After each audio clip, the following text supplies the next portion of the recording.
Okay, moving on then. In Joseph Campbell's Primitive Mythology, which is Volume 1 of the Masks of God. To Chapter 5 now. Chapter 5 is the Ritual, Love, Death. And I think this is a very long chapter, so I think I'm going to divide it into 2 separate videos to cover the whole chapter. And by love, death, that is, of course, a reference to Wagner's opera Tristan and the Liebestod, the aria that comes in at the end of the opera, the love, death, which indicates that Tristan and Isolde are, though phenomenally 2 beings, nominally they are one being. They are the same being.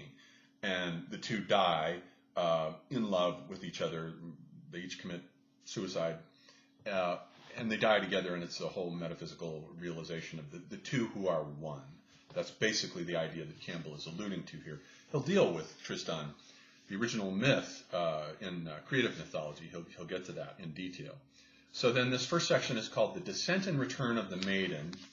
And now what he's going to do is, and here I want to draw your attention before getting into the specific myth that he gives from the island of West Ceram, which is to the west of New Guinea, is the overarching picture here of what he's doing, because it's not always clear. As you're reading through this, and it wasn't clear to me as an undergrad when I first read through this, you get lost in the details and you're not sure where you're at or why he's mentioning certain specific details or what he's doing. And the idea here for this middle section of the book, the entire middle section, the unifying idea, is this idea. And remember that last time we were in the Sudan, and Campbell was giving us a myth about ritual regicide and its dying out in the Sudan. So that's not an accident that he starts there.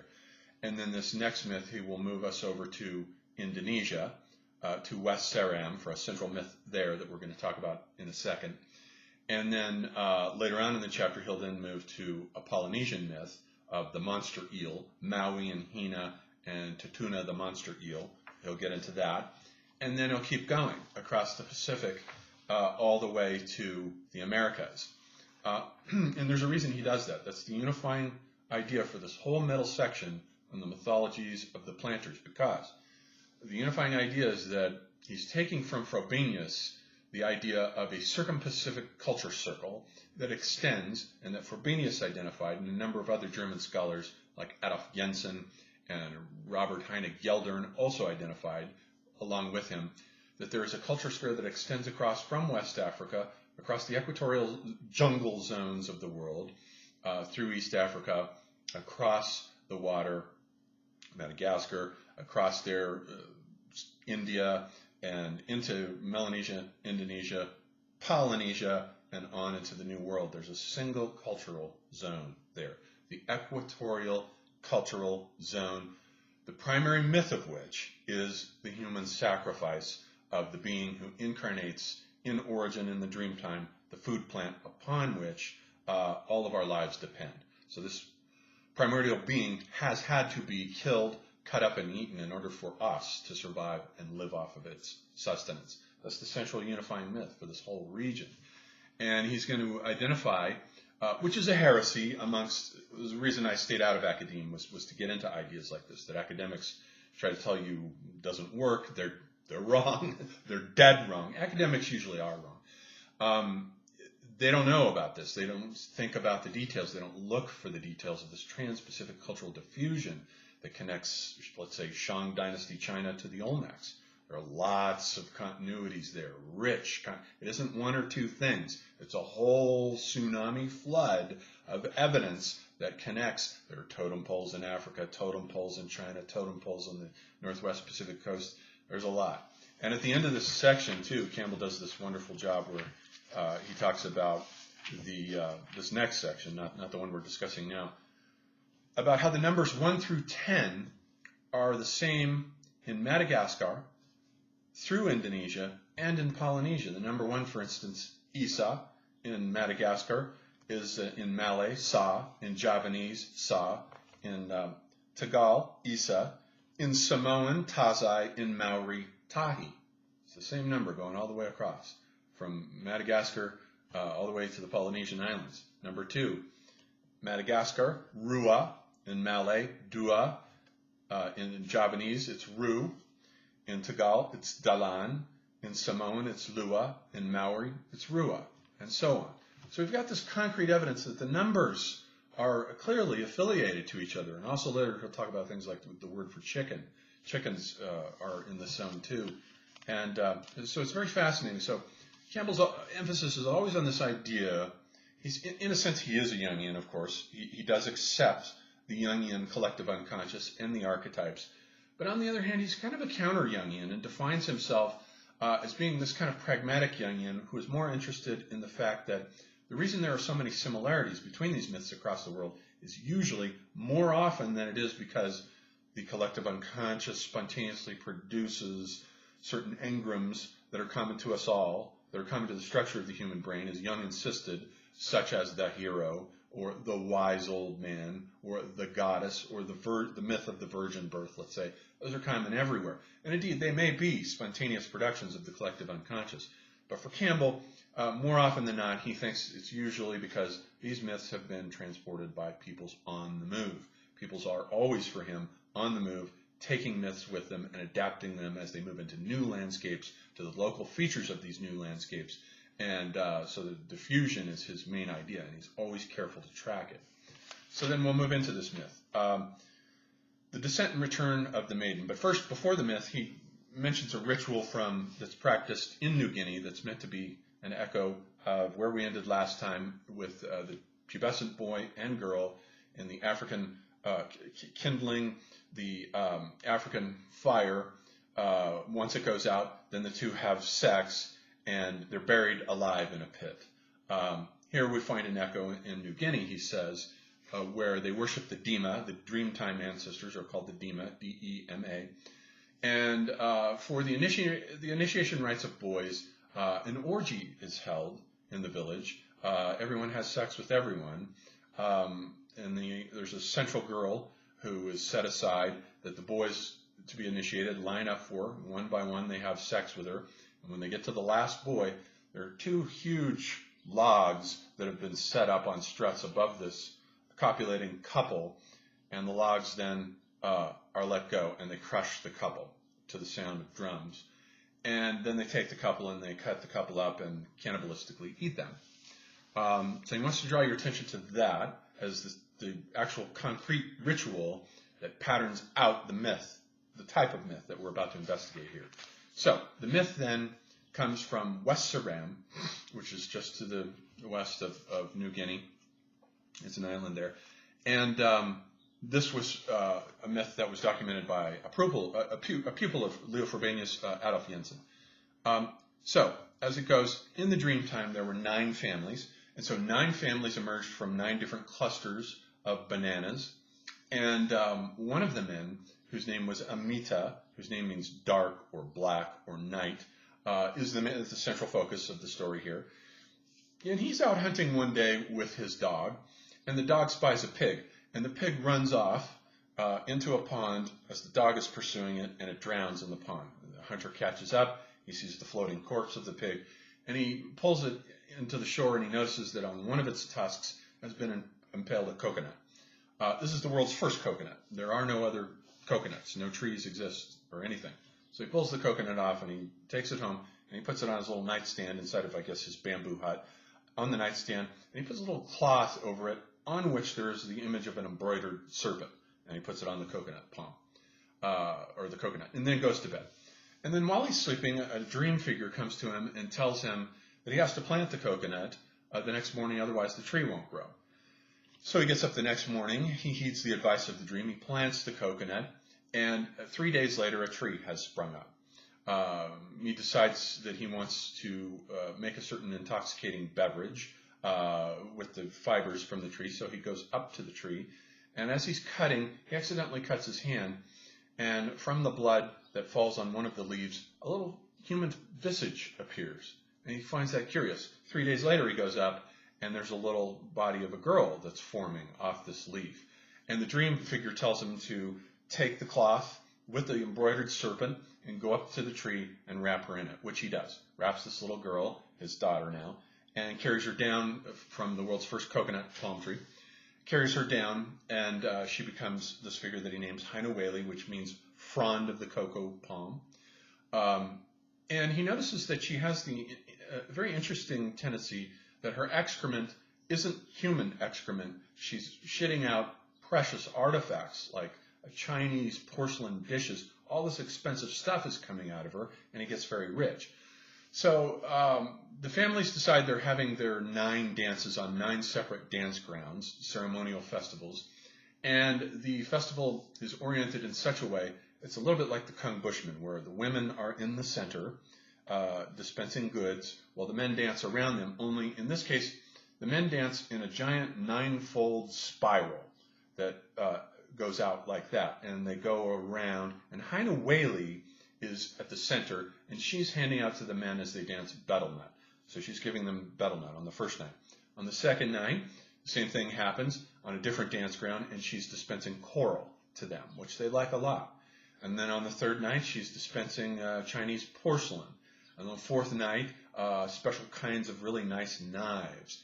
On the fifth night, and so on, until the 9th night comes along and she's dispensing gold earrings, and so forth. And the people start to get jealous about this. How is it that this creature, who, by the way, is one of 3 goddesses of the dream time, the Dima, her, Hina Whaley, and Sateni, and another one, a moon goddess named Rabia. We'll get to them. So they get jealous and they decide to kill her. We're going to kill her. This can't be. So one night as they're dancing, as the men are dancing around her, they sweep around her in the 9-fold spiral and they shove her into a ditch and they bury her alive.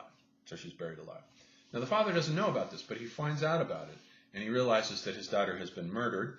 So he takes certain fibers from the cocoa palm and he goes looking for her, I guess using them as a kind of dowsing rod. And he's looking for her and he finds where she's been buried and he pulls up the corpse. And then he chops it up into a bunch of different pieces, like Isis, with collecting the pieces of Osiris, and plants them in different locations. And from every one of the pieces of her body springs up a different food plant. Yams, or taro, or whatever it is, the various tubers that the whole tribe depends upon for its sustenance. So all these different food plants spring up from her magical body. He buries everything except her 2 arms. He goes to the goddess, the other virgin goddess, the great one who's actually ruling the entire tribe, named Sateni, and he tells her what has happened. She's furious. This is the first time anyone has been killed. How dare they murder a Dima virgin goddess? And she's furious, and he gives her the 2 arms as evidence, and she takes the 2 arms, and she says, okay, then I'm going to leave you. I'm going to withdraw from you people for this heinous crime that you've committed. But first, she makes a special gate with a 9-fold spiral on it. And she says, you must go through this gate. Certain people will go through it and make it through, others won't, and certain things will happen to them. So the villagers then go through the gate. The ones who don't make it through the gate, Sateni transforms into all the world's first animals, goats, pigs, sheep, even though we've already seen a pig. But goats, pigs, sheep, whatever, all the first animals are transformed from these people. The ones who do get through the gate, she's standing there with the 2 arms of Hina Whaley. To the left, they become, I think, the Niners, and the ones on the right become the Fivers, or the 2 separate tribes. And she's furious. This all happens. She sets up the basic archetypes, the ruling archetype, from out of which everything thenceforth will be patterned. And she says she's leaving, and she withdraws. And she says, you can't see me again, and you'll want to get to me, but you can only meet me in death. So in death, I will be there waiting for you as you cross into the underworld. So she leaves. That's how that myth ends. And then there's one related smaller myth about the 3rd goddess, Rabia, the moon goddess, who is desired by the sun god to Whaley. He wants her, and he causes her to sink down into the earth up to her neck. And she tells the other startled villagers that the sun god wants her for his bride, and that what they have to do is sacrifice a pig and cover her head, which they do, cover her head, sacrifice a pig. 3 days later, she appears in the sky as the moon. So Rabia is the 3rd Dima, who's the moon goddess. So that's the basic nuclear cluster of this myth that Campbell wants to examine. And he does an interesting thing here. What he does is he rubs it up against the myth of Demeter and Persephone and Hecate. There too, he says, and he says it's not an accident. All the similarities between this Mediterranean humanistic myth and this myth from Indonesia, where Demeter will correspond to Sateni, the aggrieved, outraged goddess. Hina Whaley will correspond to the maiden who is married to death, abducted into the underworld, and Hecate, the moon goddess, corresponds, of course, to Rabia, the moon goddess. And he says that So consider the story of Demeter and Persephone. So we have Persephone is out gathering flowers. She's the Chore, the young virgin maiden, daughter of Demeter, who is the Cretan goddess of agriculture. Demeter's a very old goddess.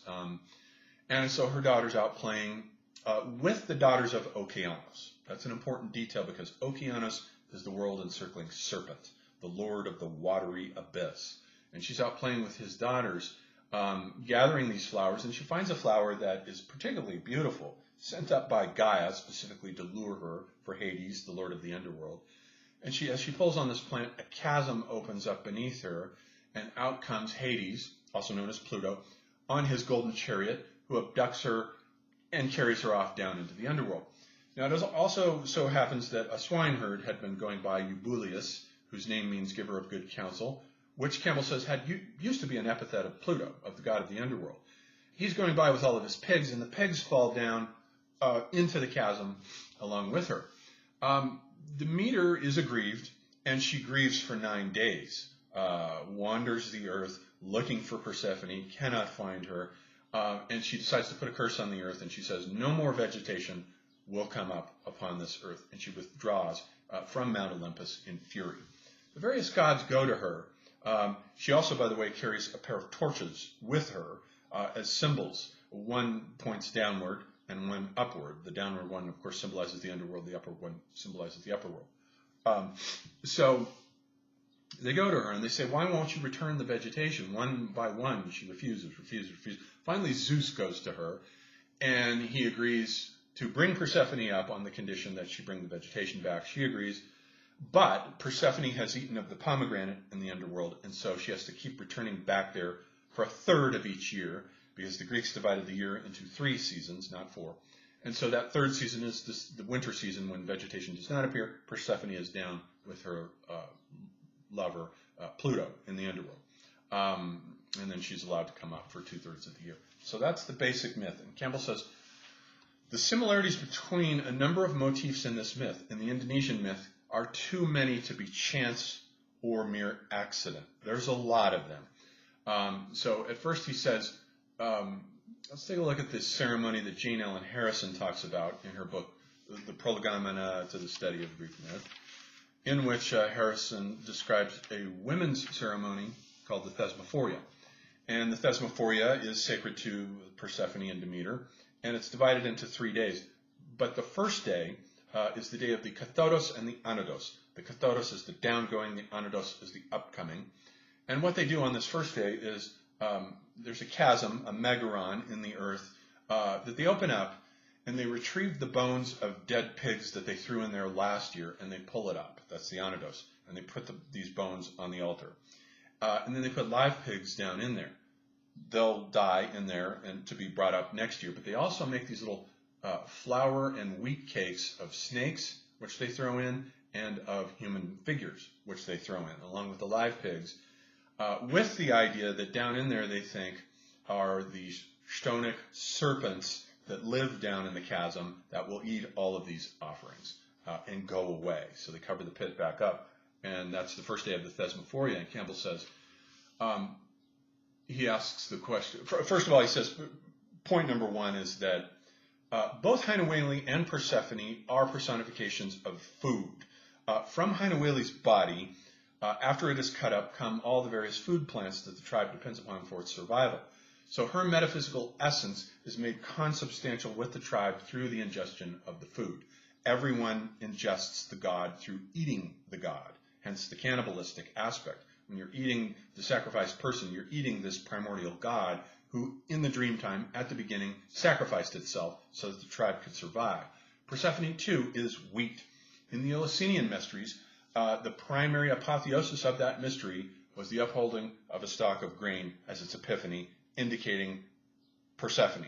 She is the goddess who lives in the grain, just as Christ later, this gets taken over by the Christians, lives in the wheat, the wafer of the elevated host in the Mass.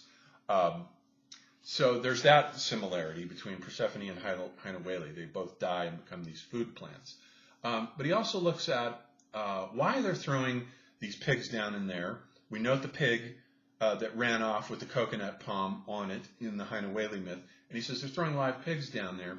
And but they're also making these artificial snakes and artificial humans. And he says that these must be substitutes. The artificial, the flower humans must be substitutes for what must have once been, a long time ago, real human sacrifices that were thrown in there, and as well as the live pigs, because the live pigs are stand-ins for Persephone. You have to throw something live down in there so that the living participate in the mystery of consubstantiality with these beings. But he thinks that originally that there's a vestigial echo of the role that the snake must once have played, which must have been greater. In fact, he thinks that originally Persephone was offered to the serpent, god of the underworld, and that Pluto must once have been a serpent. There's a vestigial reduced echo of this in the fact that the myth starts out with Persephone in the meadow playing with the daughters of Okeanos. Okeanos is the world-encircling serpent. He's also the lord of the watery abyss. The watery abyss is usually associated with the underworld. And so human figures are thrown in, and snake figures are thrown in as substitutes for both Pluto and what must have been living human beings. And indeed, at one point, the Egyptians did this too. We discussed last time the first dynasty invention of ritual regicide amongst the Egyptians, where they kill the king and his entire court. And as the first dynasty goes on, each pharaoh that is killed takes more and more people with him. You find the number of graves around him expanding, and it gets bigger and bigger. More and more people are having to be killed. And I can bet the families got pretty sick of losing their sons and daughters to this. So eventually, by the time they cycle this through, you get to the second dynasty, they're not doing it anymore. Instead of the king having to kill all his courtiers along with him, there are little Shabti figurines that are made, that are thrown into his grave as stand-ins for live human beings. So we know this practice is very old, of substituting when a humanistic sensibility comes in and delegitimizes the myth of the sacrifices. We saw in the myth of the destruction of Cash, then there are these humanistic sentiments that come in, and so these substitutions are then made. But he also thinks that the serpent must also have played a bigger role in the Indonesian myth as well. It too has a reduced role, simply in the form of the cloth with the embroidered snake on it that he puts over the cocoa palm and goes up to wrap the girl in it. At one point he thinks it must have been the serpent, not the pig, that ran off, that must have been Hina Whaley's consort and played a larger role in both myths. And as we'll see next time when we get to the Polynesian myth of Maui and the eel, Tatuna, the eel will become the stand-in for the snake in Polynesian myth, since snakes are rare in the Polynesian triangle. So the eel has to play the substitute with Maui, and we'll get to that next time, where we'll see the proper role of what the mythologum, the nuclear myth, must once have been in both of these myths, where the serpent was the primary lord to whom the maiden was offered. Just as he says, Andromeda is offered to this great serpent monster, and Perseus happens to be flying by, and he slays the serpent monster and rescues Andromeda. It must have been something once like that with these myths. So he establishes that the myths have too many things in common for it to be an accident. For instance, they both have this preoccupation with the number 3 and the number 9. Demeter is grieving for 9 nights. And they both have dances that are done in spirals. The Greeks, when they did these choral dances, also danced them in spirals, as do the Indonesians, dancing in spirals. And also he points to the curious similarity between Sateni holding the 2 arms of Hina Whaley with Demeter holding the 2 torches.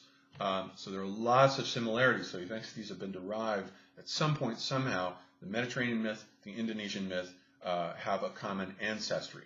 So he's like a biologist or a zoologist finding 2 different animals that he knows must once have had a common ancestor at some point. And the trick is to find what the common ancestor was. Now, so he says, so we've got this equatorial zone in which human sacrifice is practiced, and we have the myth of the serpent and the maiden. That's the core of this central myth that goes all the way across the tropics. And we've got this idea of, though, the Neolithic Near East, where agriculture appears to have been invented. And so he's not sure whether we're looking at a process of diffusion that emerged in Palestine, going back into the Neolithic, and was diffused south into the tropics, or whether it might have originated in the tropics first, because with the tropics we have a problem. And later he'll call this, in the historical atlas, he'll call this the tropics the invisible counterplayer to the north. where all of the scholars think civilization originated in the northern Near East, because in the north we've got concrete things. We've got mud bricks, we've got stone, we've got flint, obsidian, we've got all this solid, strong, concrete stuff that survives. But in the tropics, that stuff doesn't survive.